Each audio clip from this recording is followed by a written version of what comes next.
So I have a background in human resources. I love working with people, but working in human resources, I saw some things that I didn't like, usually in leadership, using their positions to make everyone else not have fun at work. And so it really bothered me. So I said, what can I do to change it? And my mom told me to stop complaining about it, shut up and change it. So I started looking at becoming a trainer and a coach, just working with organizations and their teams to help them cultivate basically peaceful, profitable, and productive workplaces, because we're at work more than we're with our families. Information is out there, so I'm not going to say access to information, but sometimes, how should I put it? People that you thought you could ask for help weren't helpful. So I had to be very strategic, be honest, pray, and just find avenues to get the information that I needed. Some things you just don't know. And sometimes, I'll be honest, access to capital can be an issue, but there are creative and ethical ways to get what you need to start your business. So I made a point to get all the training, all the certifications, just to be the real deal, basically. So when people hire me, they are getting quality information, quality training, things that are proven. And I constantly even continue to educate myself and go to different trainings to continue to help my clients. Many people don't want to deal with the hard stuff like unethical leadership, diversity, and things. So just breaking down those barriers, helping people to understand it is needed for your organizations to be productive. I will say, being a business owner, everything's on you. So capital, I won't say is an issue, but you have to be very wise. I mean, there are grants out there, there are different things, but you just have to do your research to overcome those barriers. So I want to put this out there first. A lot of people say I'm disadvantaged because I face some hurdles and barriers because I'm a black woman or a black business owner. You need to change your mindset on that. That's your advantage. It depends on how you use it. So I'm not going to lie. We live in a faulted world. There's some issues. Some people, you're going to deal with some racism, some sexism, some ageism, a lot of isms out there. But it's not what happens to you, it's how you react to it. So the first thing is get your mind right because just know I'm going to face this, but it's how I overcome it. So that being said, look at every barrier as an opportunity. I'll be honest, African American women are held to a different standard than other groups. That's just proven. So you have to come with your stuff together. So if you want people to take you seriously, you take you seriously. Get out there, do what you're supposed to do, have your things, have your stuff in order. Don't be afraid to network with people that don't look like you. I can honestly tell you some of the best advice, some of the best partnerships were from people that didn't look like me. Male, white, Asian, anything. Also, networking. And there are things out there like grants. Most of the things I would not have known about if I wasn't networking.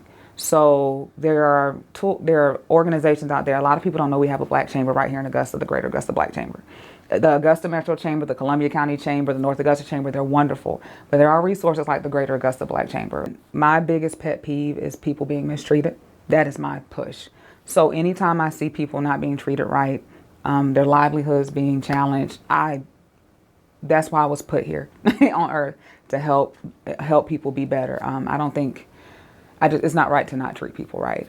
Someone who's inspired me, actually my mom's a business owner. She is a hairdresser. She has been into hair. She's been braiding since she was in 6th grade. She taught us to be bold. I have 2 sisters. She taught us to go for our goals. She taught us to always treat people right. That's I think one of the best gifts I got from my mom. No matter what, you treat people right. And I'm just thankful for her. You can't change people. You can't. Thick skin is something that I got. It's developed over time. And like I said, it goes to that lesson. You don't have to react to everything. So I'll be honest, I face things daily. If you reacted to everything, you would get nowhere. So you have to get thick skin and realize it's not about you. That's that person's insecurity. That's that person. They need development in that area. And you can't fix it. You can just influence it. I'm going to be very honest. In the light of what happened to George Floyd, we've seen some things, Ahmaud Arbery. Organizations are making a conscious effort. There are a lot of organizations being challenged. What's your diversity policies? The people are being held to the fire now, rightfully so. So what I've seen is more of an awareness, and more effort. Now, I have seen some organizations just trying to check the box to shut people up, but there are a lot of companies and people out there, individuals, making an effort. Organizations and their leaders are making a conscious effort to create opportunities, expand, and really, really try to bring more minorities to the table. So I tell people, this is your time. If you thought about starting a business, or you thought that, people are looking for you. So yes, I can say since 2015 to now, yes, it's growth. I'm good with scenarios. If something happens to a minority, I've been in a situation, if there's mistreatment towards Stacy and I speak up, it sometimes falls on deaf ears, because sometimes it's like we're always saying something. But if the people around the table who don't look like me say something to their counterparts who are doing it, it's more powerful and effective, that we're in alignment with each other. That being said, there are some amazing things out there. There are certifications you can get. The government has different things that it actually purposely looks for minority businesses to hire. That being said, that there are things out there. But I think right now a lot of the changes is the people that hold these positions and are withholding some of these opportunities, and that people who are witnessing that some of this is happening. What needs to happen is they need to make some of these changes and stop making it so hard. I really believe that there are things out there, but we've seen things where minorities have more issues getting capital. Why? Minorities securing brick and mortars. Why? We've seen things like having support, and it's been an issue. So the people who are making it an issue need to stop making it an issue. Starting a business can be kind of scary. I'm not gonna lie, especially when you go all in. It can be, a little concerning. But I want to encourage you. There are ways to do it. There are tools out there like the Clubhouse to help you, the UGA Small Business Development Center. You can take classes. There's SCORE.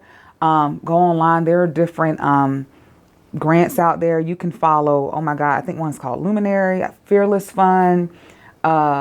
Just look for it. It's there. And then, like I said, the number one thing is partner with someone. Make sure you get that circle together, because that's where most of your resources are going to come from.